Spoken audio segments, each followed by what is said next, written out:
ஆஸ்ட்ரோகிளிட்ஸ் நேயர்களுக்கு வணக்கம். நான் டாக்டர் தீபா லாலன். இன்னைக்கு நம்ம என்ன டாபிக் பத்தி டிஸ்கஸ் பண்ண போறோம் அப்படின்னு சுக்கிர பயிற்சி படங்கள் தான் பார்க்க போறோம். சுக்கிர பகவான் வந்து பாருங்க 21/8/2025 விடியற் காலையில 1:08 வந்து பாத்தீங்கன்னா மிதுனத்துல இருந்து கடகத்துக்கு பயிற்சி ஆகிறார். கடகத்துக்கு பயிற்சி ஆகக்கூடிய சுக்கிர பகவான் திக்பலம் பெற்று அமர்றார். அதனால நிறைய ராசிகளுக்கு அபரிவிதமான நற்பலன்கள் அப்படின்றத செய்யதான் போறாரு. அந்த விதத்துல உங்க ராசிக்கு என்னென்ன மாதிரி நற்பலன்கள் பார்த்துடலாம் வாங்க. கும்பராசி அன்பர்கள், உங்களுக்கு சுக்கிர பகவான் வந்து பாருங்க 6ஆம் பாவத்துல வந்து உட்கார்ந்துட்டு இருக்கா. ருண ரோக சத்ருஸ்தானத்துல சுக்கிரன். அப்ப சுக்கிரன் ரோக சுக்கிரனா வந்து உட்கார்ந்துட்டு இருக்கா. அப்ப ரோக சுக்கிரனா வந்திருக்கவன் என்ன பண்ண போறா? நிறைய கும்பராசி அன்பர்களுக்கு கடன்ல இருந்து ஒரு விமோச்சனம், நோயில இருந்து ஒரு விமோச்சனம், எதிரிகள் கிட்ட இருந்து ஒரு விமோச்சனம்.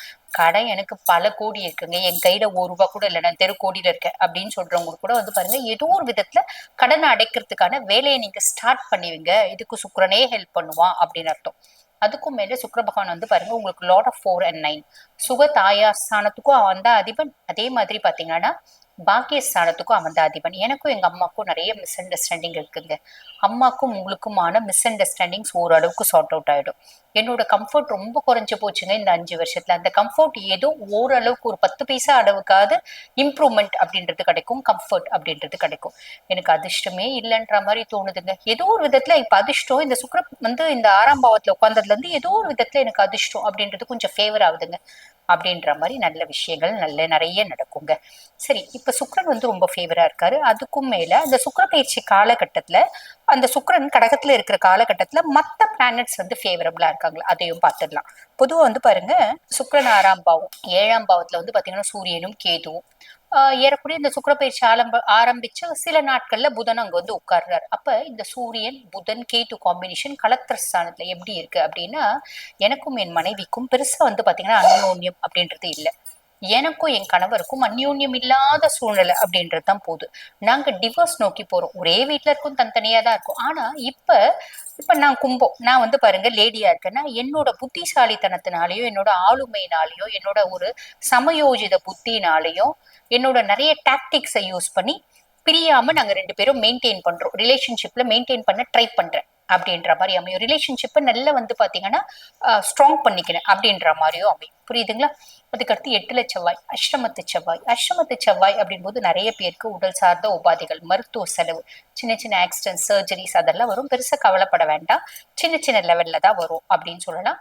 பட் பியாண்ட் தட் இதெல்லாம் வர்றதுக்கு வாய்ப்பு உண்டு. வண்டியெல்லாம் ஓட்டும் போது கொஞ்சம் கவனமா ஓட்டுங்க அப்படின்னு சொல்றேன்.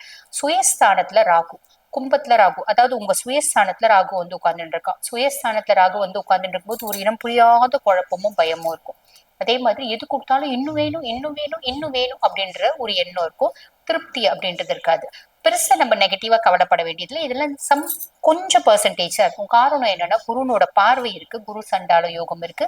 1 வருஷம் வரைக்கும் இந்த எண்ணங்களை அப்படியே சப்ரஸ் பண்ணியே வைப்பாரு குரு பகவான் அப்படின்னு சொல்லலாம். 2ஆம் பாவம் தன குடும்ப வாக்குஸ்தானத்துல சனி. சனி இப்ப பாத சனியா இருக்காரு. பாத சனி நவம்பர் மாதம் 27 வரைக்கும் வக்ரகதி அடைஞ்சிருக்காரு. இப்ப பாத சனி வக்ரகதி அடைஞ்சிருக்கிறதுல எனக்கு பெருசா லோடு குறைஞ்ச மாதிரி இருக்குமா. இந்த பாத சனி திருப்பி நவம்பர் 27க்கு அப்புறம் வக்ர நிவர்த்தி அடைஞ்சு திருப்பி ஆட்ட ஆரம்பிப்பாரு அப்படின்னா ஆரம்பிப்பார். ஆனா கவலைப்பட வேண்டாம், குரு சப்போர்ட்டிவா இருக்காரு. இந்த வக்ரகதி அடைஞ்சிருக்க காலகட்டத்திலயும் சனி பகவான் வந்து பாருங்க உங்களுக்கு லார்ட் ஆஃப் 1 and 12, அதாவது உங்க சுயஸ்தானத்துக்கும் அவன் தான் அதிபன், அதே மாதிரி மோட்ச விரயஸ்தானத்துக்கும் அவன் தான் அதிபன். அப்ப எனக்கு வந்து பாருங்க என்னன்னா அப்படியே அழகா என்டையர்லி என்னோட லுக்கை மாத்திக்கணும்னு ஆசைப்படுறேன். செல்ஃப் க்ரூமிங் பண்ணிக்கணும்னு ஆசைப்படுறேன். அதே மாதிரி வெளிநாட்டுக்கு போயிட்டு வரலாம் அப்படின்னு ஆசைப்படுறேன். வெளி ஊருக்கு போயிட்டு வரலாம் அப்படின்னு ஆசைப்படுறேன். நல்லா போயிட்டு வெளியே ஒரு 4 நாள் ஸ்டே பண்ணி நல்லா சாப்பிட்டு ரெஸ்ட் எடுத்துட்டு வரலாம்னு ஆசைப்படுறேன். இப்படி பல ஆசைகள்ல 1 2 சனி பகவான் நிறைவேற்றி கொடுப்பாரு அப்படின்னு சொல்லலாம். 5ஆம் பாவத்துல குரு பகவான், குரு அதிர்ஷ்ட குருவா வர்றார். ஏதோ ஒரு விதத்துல குட் லக், ஃபார்ச்சூன், அதிர்ஷ்டம், முன்னேற்றம், மேன்மை. நான் நடக்கும் போதே தடுக்கி தடுக்கி உழுந்து நடந்தேங்க, இப்ப ஓடுறேன் பெருசா உழமாட்டேன்றேன் அப்படின்ற மாதிரி ஒரு நல்ல விஷயத்த குரு பகவான் ஏற்படுத்தி கொடுப்பாரு அப்படின்னு சொல்லலாம். ஆக கும்பராசி அன்பர்கள் இந்த சுக்கிர பயிற்சி எப்படி இருக்கு அப்படின்னா, 6ஆம் பாவத்துல வந்து உட்கார்ந்துட்டு இருக்க சுக்கிர பகவான் நிறைய நல்ல விஷயங்களை செய்ய போறாரு. கவலைப்பட வேண்டாம். ஒரு சில விஷயத்துல எச்சரிக்கையா இருக்கணும் அப்படின்னு சொல்லியிருக்கேன். அதை மட்டும் ஃபாலோ பண்ணீங்க அப்படின்னா நல்லதே நடக்கும். வாழ்த்துக்கள். இப்ப நான் சொன்ன இந்த சுக்கிர பயிற்சி பலன்கள் வந்து பாத்தீங்கன்னா கோச்சார பலன்கள். இப்ப நாங்க வாழ்க்கையில பல முக்கியமான விஷயங்களை முடிவு எடுக்கணுங்க. இல்லைன்னா எங்க சொந்த ஜாதகத்தை நாங்க ஒரு முறை உங்ககிட்ட அனலைஸ் பண்ணிக்கணும் அப்படின்னு விருப்பப்படுறீங்க அப்படின்னு நான் பேசிட்டு இருக்கும்போது என்னோட வாட்ஸ்அப் நம்பர் டிஸ்பிளேல கொடுத்துருப்பாங்க. அந்த நம்பர் கால் பண்ணி அப்பாயின்மெண்ட் ஃபிக்ஸ் பண்ணி என்கிட்ட பேசிக்கலாம். தேங்க்யூ.